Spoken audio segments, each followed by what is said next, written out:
For this example, I'm going to integrate the function of x squared times sine of x dx. The first thing that I notice whenever I look at this problem is that I'm trying to integrate two functions that are being multiplied together. And there is no product rule for integration, so I have to use integration by parts, which the formula for this is UV minus the integral of V du, which is really important. So in order to use this formula, I have to find what my u and dv are going to be, which for this one I could choose either x squared or sine of x for either. I'm going to use x squared for my u because it's a little bit easier to take the derivative of than to integrate. So I have x squared, and then my dv is sine of x dx.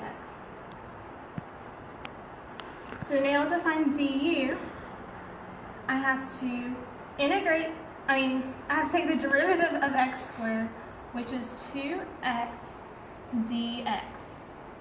And then dv, in order to get v, I have to take the integral of dv, which gives me negative cosine of x. And I don't need my plus c because I'm plugging it into a formula. So here, I have to plug this in. So u is x squared, so I have x squared times my v, which is negative cosine of x,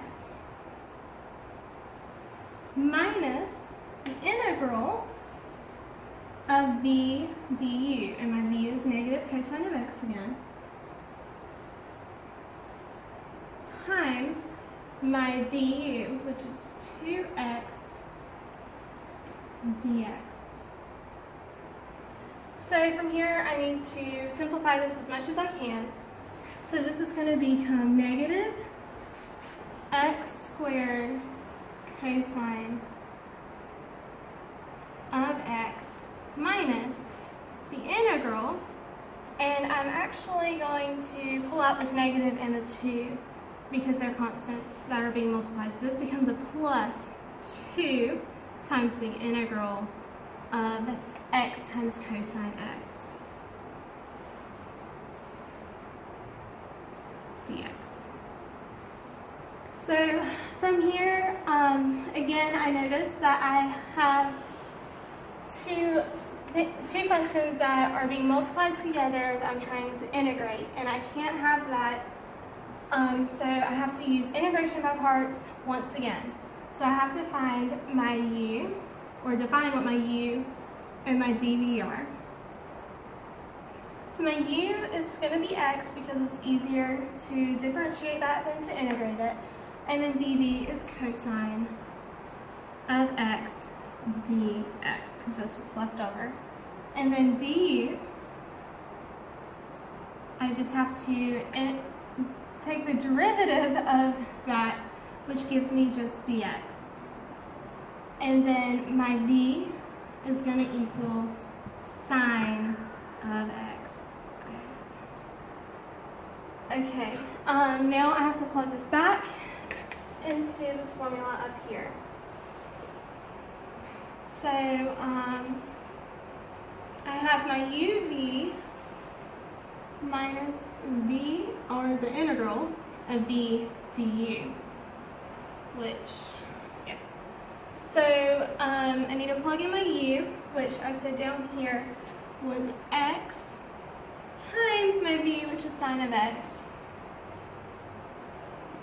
minus the integral of my v, which is sine of x, times dx, which you don't really need this times something. And then all of this is still there. So I'm going to bring this over here.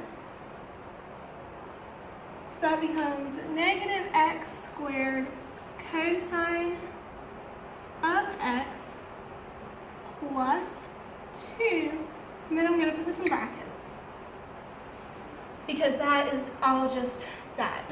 So now I'm going to bring this negative x squared down, times cosine of x plus, I'm going to try to simplify this as much as I can, so plus 2 times x sine of x. I have to distribute this here.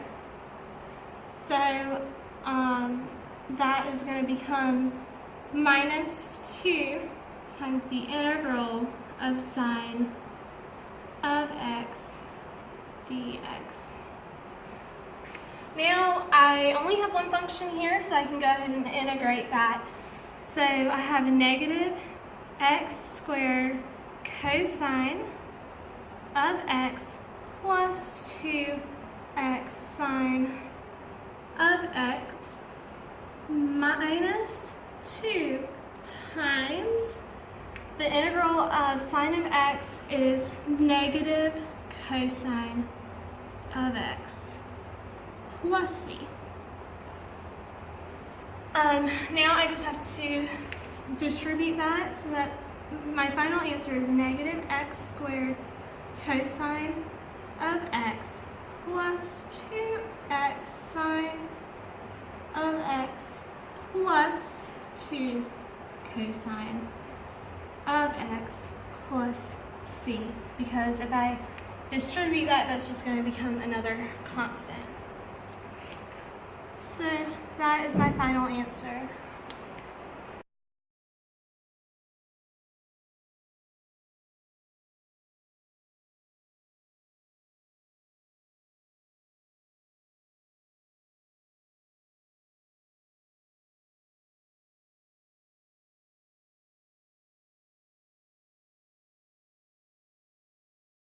For this example, we have a fraction that has x's on both the top and the bottom.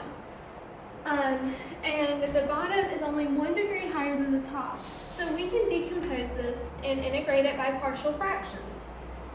So how we're going to do this is we have to factor the bottom, which just gives us 2x minus 3. And then factoring this, that's difference of squares. So you have x plus 5 times x minus 5. And then to decompose this, we have this equal to a over the first part of this, which is going to be x plus 5, plus b over the second part of the denominator, which is x minus 5. So we have to get the denominator to look the same all across. So in order to do that, I'm going to multiply both the top and the bottom of this first one by x minus 5.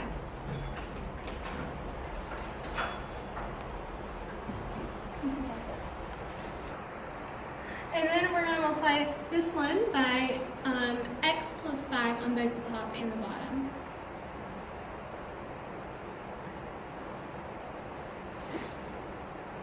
So now that we have the same denominator all across, we can just pretty much drop the denominator. So we have 2x minus 3 equals a times x minus 5 plus b times x plus 5.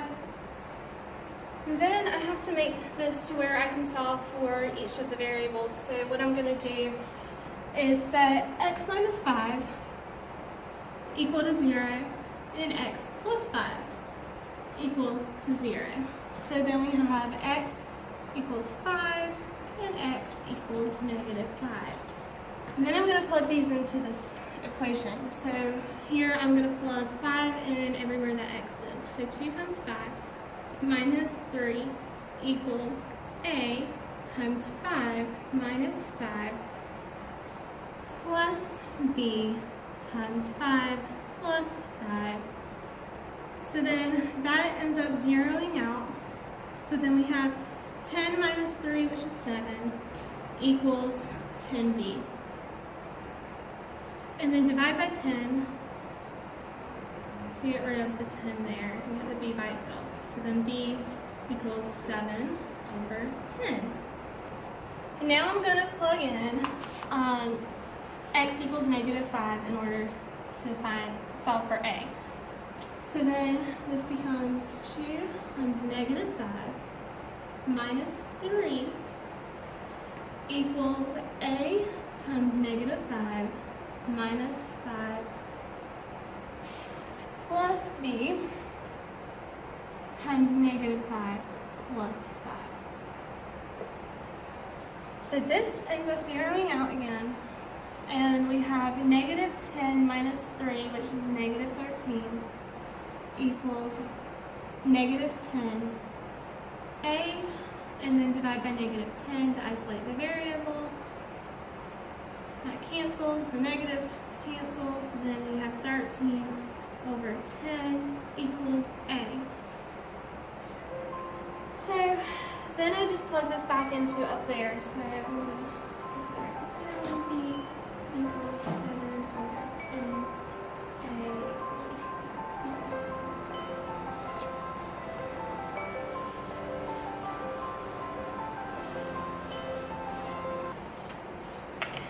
Okay, so now I have 2x minus 3 over x plus 5, x minus 5 equals, a is my 13 over 10, so I'm just going to put 13 x minus 5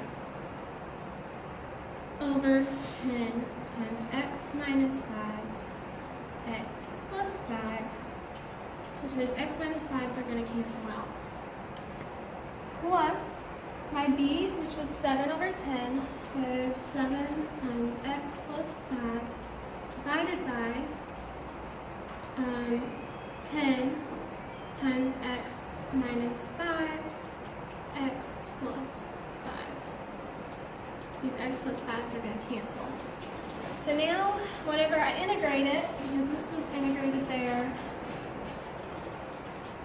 I know that I can, well, that this must be equal to the integral of all that. And then because I'm adding, I can just do the integral of 13 over 10 times x plus 5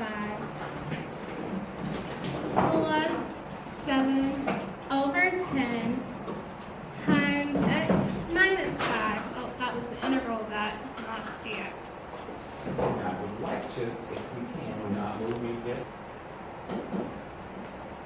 Okay, so now I can just differentiate, I can take the integral of each part of this. So I can pull out my constants, which is 13 over 10 times the integral of dx over x plus 5 plus, pull out 7 over 10 times the integral of dx over x minus 5. Now, I can take the integral of each part of these by using natural log.